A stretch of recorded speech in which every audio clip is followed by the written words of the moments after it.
Shalom, shalom.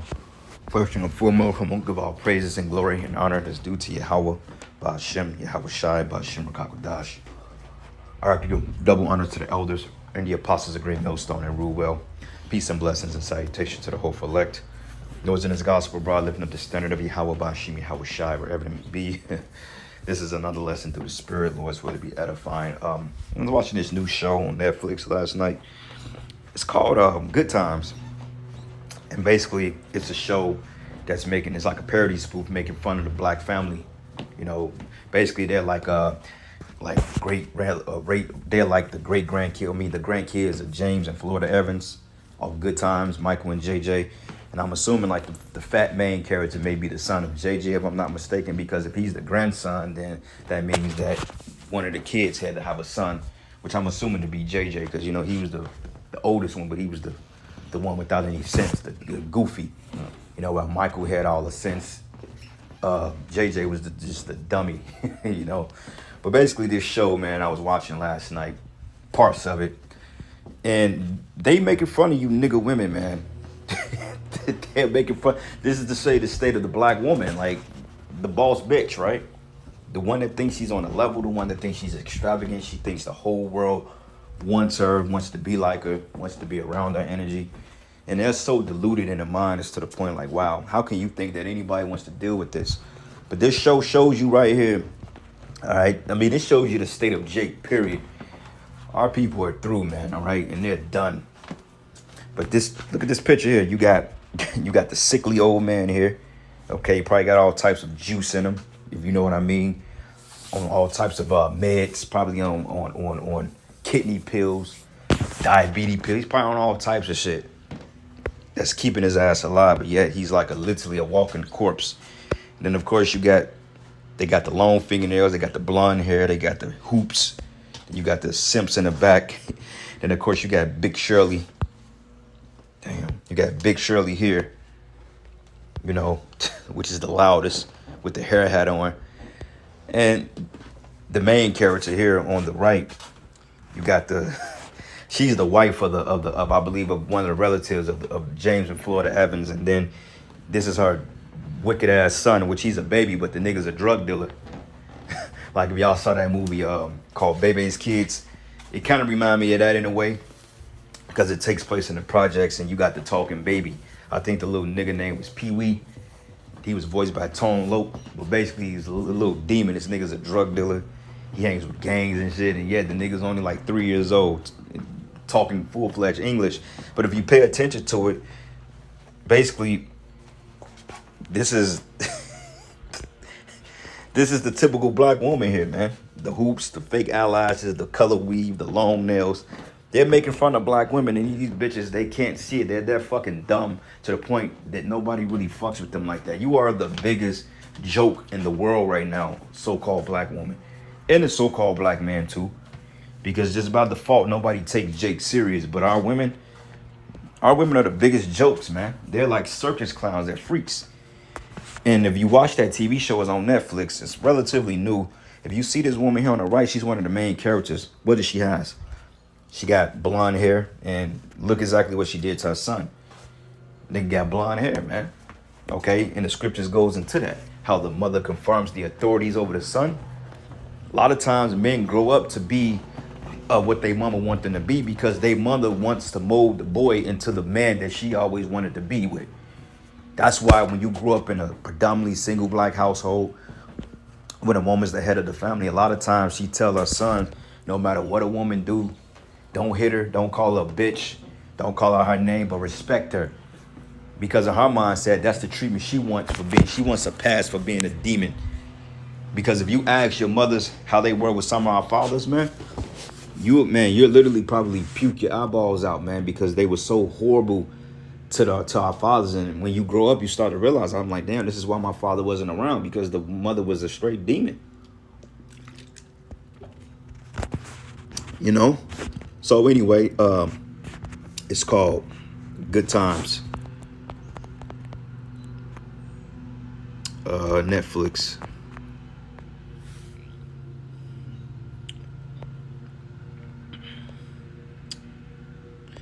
It says the Evans family must manage the challenges of contemporary life, like social issues, basically behind in rent, behind in utilities, all this other stuff. And you got the big stupid husband of this, the father of the family. He's a cab driver, and he's out trying to make a living for the family.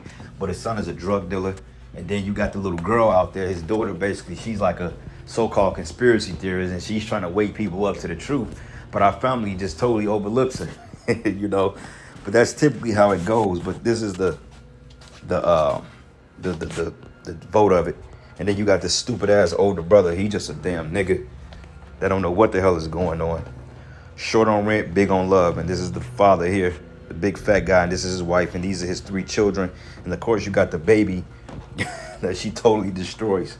And this is typical among Jake households, man, because when you look at the Jake Mel is he's basically like a woman with dick and balls. Because the average male Jake, he's overly emotional, he's effeminate, he's on edge about everything, he wants to fight all the fucking time. It's just like you can't even speak to nigga, you know what I'm saying? Because he gives you a unwanted energy, you know? You go down the street, man, and you just so happens to look, or you driving next to somebody in the car, and it so happens to be a Jake, and you accidentally look over, they be ready to pull out a Glock and shoot at you, man. You know, because the emotion that their mothers put on them. And that's not how men's supposed to be. Men's supposed to be upstanding, you know, understanding, man, gentle in passive regards, but aggressive when needs to be. Okay, it's a balance among men, but our men in Israel, they're totally unbalanced. I mean, you see it in a lot of these Israelite camps. You got men with the long dreadlocks, man, you know, with the lined up beard, you know, all that pretty boy cover girl shit. You have a lot of Jakes in the truth like that, man, you know.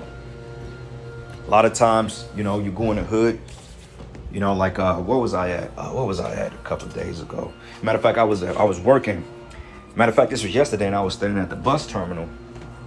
And I was working at the bus terminal yesterday, and it was a Keisha, you know. Of course, she had the fucking weave on, the long nails, fat out of shape, you know, and she got maybe 3 sons with her. You know what I'm saying? And when you look at the spirit, I'm like, these ain't nothing but poo shiesties and moles that she's gonna turn them into, because she's gonna project her emotions on these boys.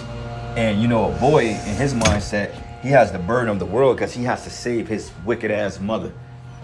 That's there's every rapper, I wanna buy my mama a house, I wanna buy my mama a car. Fuck your mama, man. Your mama ain't nothing but a damn demon. And she set you up to be fucking put to death or sent to prison for the rest of your life because she put the wrong emotions in you because she chased your father away.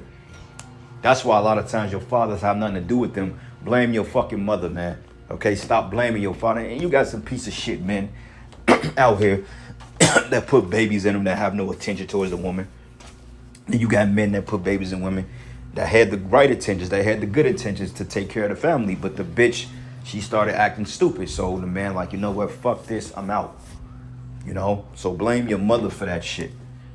But anyway, long story short, so I was, you know, we were just canvassing on the bus. So they hop on the bus with us, and she's on the phone, I guess, talking to somebody. And she like, yeah, you know, I ain't working right now. I only got my kids' Social Security, but I'm going to see if I can get a car. Can I use that to get a car? Just ratchet, man. I'm like, God damn. I'm like, these little boys don't have a chance, man. You know, when they get up in age, man, hey, you better believe one of them is going to the penitentiary. One is going to be put to death in the streets, and the other one is going to be a full fucking blown mo. All because the fucking black woman, she destroys her household, man. All right. So anyway, let's get a couple precepts. I'm not going to make this too long. But this is the book of Proverbs 14:1. It says, every wise woman buildeth her house, but the foolish pluck it down with her own hands. Yeah, because of pride, man. Pride and attention. Okay, a woman would want to be the alpha dog of the house to the point she would literally destroy the kid's relationship with the father just because she didn't get her way, or just because I ain't no nigga gonna tell me what to do. Nah. You know, wants to make all the decisions, she wants to make all the decisions, she wants to dictate every choice that the child makes, but when it comes to paying a bill, she wanna throw that shit in your lap. Well, here, you pay the bill. Fuck you, bitch. I'm not doing that. That ain't how this shit work, man. You know? It ain't how it work. And a lot of men don't even get a chance to see their kids, but yeah, they gotta pay a bill for a kid they don't even know. Why? For what? What sense does that make? You know?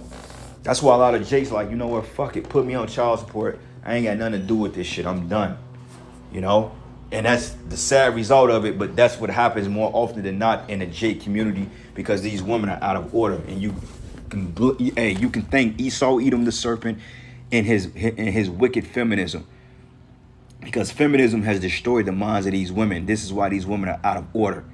You know, they think they're winning, but they're not. Like when they go to other countries, they're laughed to scorn because the other women, like, we love our husbands, we serve our husbands, we obey our husbands. You know what I'm saying? We do this. This is what we do. What the hell you Western women talk about? And that's why all your men are coming over here dealing with us, because they don't want you. You know, like I was at I went to go get me some lunch out to work yesterday. Jake was a little famished. I'm like, let me go ahead and go get some food. So I went to a little spot down the street, a little happy hour spot, got me a little bite to eat. So it was a nigga woman in there, and she was just sitting by herself. So I sat maybe 3 seats down from her, and it appeared somebody was sitting like in the middle of my seat and her seat, because I saw like a glass and like a cup of water. But sometimes, you know, when people leave, the bartender haven't cleaned up the spot yet, you know. So all of a sudden, you know, I'm thinking, okay, I'm cool. I got the bar pretty much to myself. And I guess she was waiting on me to say something to her, you know, because I'm just like, you know, I ain't gonna talk to nobody for real. I'm just like to myself. So all of a sudden, this Edomite lady came and sat right next to me. And she sat like right literally next to me. So I'm assuming, and so I asked, I said, was anybody sitting here? She said, yeah, I was. I said, were you by yourself? She said, yeah, I'm by myself. And I said, oh, okay. So she literally sat next to me, you know what I'm saying? Like she was, and if anybody would see, they would think like, oh yeah, these two people are together. But she sat next to me. Keisha got up and she just walked out. Like you felt the contention in it, like, damn, this bitch finna sit next to this Jake dude. You know, man, he ain't even gonna talk to me. He gonna talk to this white bitch. And she walked the fuck out. In the back of my mind, I'm like, I'm not gonna talk to you anyway, you know? And the Edomite lady that came, sat next, she was an older woman, but you could tell back 20 years ago, she was probably bad, you know? And hey, I know some Jakes that are probably sliding at today, because she, you know, she wasn't a beautiful Edomite woman, but you could tell back in that day, she probably ran the streets, you know, probably did drugs and shit. And stuff like that, because we started talking and I'm like, were you married? She said she was married for like 15 years, 20 years ago. And, you know, Edomite women, they don't really, age and time is not really graceful to them. So I looked at her. She probably was in her 50s, you know, early 50s or something like that. But she looked a lot older, but her body was in hella shape. So back in my mind, I'm like, yeah, she was running the streets when she was younger, doing all types of shit. So this is why she's divorced. But long story short, the Keisha walked out. And another thing that happened too, it was this Keisha, she was walking out of the restaurant with an Edomite. It was a Keisha, and she was with an Edomite and shit, and Esau didn't really look too happy. And the bitch had this look of guilt on her face, because she actually looked over at me and saw me with, well, she appeared that I was with the white woman, but I didn't know this woman, but she looked at me and kind of looked like, what the fuck? But you see how that's the pot calling the kettle black here? This bitch is walking out with a fucking devil, but yeah, you look at Jake when Edomite women are getting on him, man, you know? So that's the hypocrisy of our people. And honestly speaking, I don't even understand how the hell I got to that story, but I know it was through the spirit. Because it says, every wise woman buildeth her house, but the foolish pluck it down with her hands. Right, going into why Jake leaves, man. Okay, because like I said, they would spend an entire lifetime trying to build something up, and they'll spend 5 minutes to fuck it up. Like I tell people all the time, it take a woman 5 minutes to destroy a lifetime of effort, man. You know, and that's true. Ask anybody. All right, let's go to the book of Job 14, verse 1. And it reads, it says, a man that is born of a woman is of a few days and full of trouble. Okay, so going back to this baby here in this movie, Good Times, you could tell that the black woman totally destroyed the sons. And it was so spiritual because out of all her kids, this little ninja, he the only one that got the gold hair. Okay, why he has gold hair? Because this is the emotion that the mother projected on him, which shows you that Esau or Jake is trying to live an Edomite heathenistic lifestyle. Okay, look at this. Totally Edomite. No, I mean, he's a kid, of course, but the nigga got pink lips, like he got lipstick on. He looks like a metrosexual. Okay, he got a gold pacifier as a chain. He got diamonds in his ear. He's sagging his pants. They're making fun of Jake culture. They're making fun of black culture, man, because black culture breeds death and contempt. You know? They nothing proud about black culture. You niggas are celebrating Juneteenth and twerking and going down to Miami for spring break and doing all this manner of wickedness. That's nothing to celebrate here, man. Okay, that's not cute. This is not cute. They're making fun of our people. Same thing with Boondocks. They showed you. You a laughing stock in the offskirt, and you a laughing stock, man. Okay, it says he coming forth like a flower and it's cut down. Yeah, because when you're born out of the womb, precious sight to behold, and then a couple years after that, you pretty much on a road to hell. And it says it's cut down and he fleed also as a shadow and continued. Because eventually they say the average black male have a life expectancy of age. Back in the day, it was 18 to 25. Nowadays, they said the average black male may live with the average lifespan maybe 16 to 21, if that. Because most crimes are being committed by the age of 16 and 22, 23 years old. This is when Jake is in demon time. He's in prime demon mode, man. Gremlin mode. You see? Proverbs 3 and 31. Let's go to get that real quick. Proverbs 3 and 31, it says, envy thou not the oppressor and choose none of his ways. Drug culture, gang banging culture, thug, that's all Edomite shit, man. All heathenistic shit. Okay, we was esteemed as precious gold. They said the sons of Zion being esteemed as precious gold. Have you become esteemed as earthen pitchers, man? Okay, our people was once the top pinnacle of glory and beauty and respect and charity among the nations. Now they look at us like, these niggas is trash. Your women is trash. And they say how you determine the state of a nation is to look at the women. And you look at the women, they all fat and out of shape. They're loud, okay? They're broken, they're miserable, they're angry. I heard a bitch say, I'm super independent. Bitch spells super independent backwards. Just all types of stuff. It's sad, man. But they've done it to themselves because they didn't keep the commandments of the Heavenly Father. This is why the scriptures say we're going to be a laughing stock unto the nations, man. And they wag their hand and they shake their head at us like, man, get these niggas away. And you can't blame the other nations. Like I was watching Menace to Society a couple months ago. And if you look at the beginning of the movie, how they was being racially profiled by those gooks, by those Koreans, which will piss you off. It's like, damn, why they fucking with them? But when you look at Jake, you already know they up to no good. So those Koreans was not really in the wrong spirit of racially profiling niggas, because for one thing, you in the middle of Crenshaw, which is in LA, okay? You in a neighborhood full of niggas, grimy drug dealer, gang banging niggas. You got a guy that come in there with braids and shit, pants sagging, and he got a fucking 9mm in his back. You gonna look at that nigga sideways too. Even though the other nations did contribute to our downfall, so they are to blame and to play a role in it. But at the same time, Jake was like, okay, fuck it, let's play into the narrative, man. But you can't really blame them Koreans for looking at Kane and O-Dog like they had three heads, because you already knew a guy like O-Dog, nothing good was gonna come from that. This is why, when you see Jake, I go on the other side of the street. I don't even want to deal with niggas, man. Because I already know how shit go. It's going to go left. So Proverbs 44, and I'm going to start at let's start at verses 12. It says, thou sellest thy people for naught, and does not increase thy wealth by their price. Going back into captivity, we was being sold for the low. But yet we built this place, and yet Esau was in a $400 trillion deficit. Okay, and this is off paper. But yet you got free slave labor for 200 plus years, bro. How you broke? But it says, thou makest us a reproach to our neighbor, a scorn and a derision to them that are round about us. And thou makest us a byword among the heathen, a shaking of the head among the people, man. Okay, that's this shit. When people see niggas, this is what they see. They see nothing but goofball shit. They see nothing but promiscuous ass women, thug, gang banging, drug dealing, overly emotional, aggressive ass men that belong to be in the prison sentence, and that's just what they see. They don't see the kingdom of Yahweh Ba'ashem, Yahweh shine our people like that no more. Okay, the goodest they see in you, Jake, is you can make money because of your talent. Outside of your talent, they don't give a damn about you, man. Okay, Esau don't give a flying F-U-C-K about any one of us. But yet you got these bullet head niggas trying to save this damn devil. Yelling and screaming and shit at the camera, man, like you're making a difference.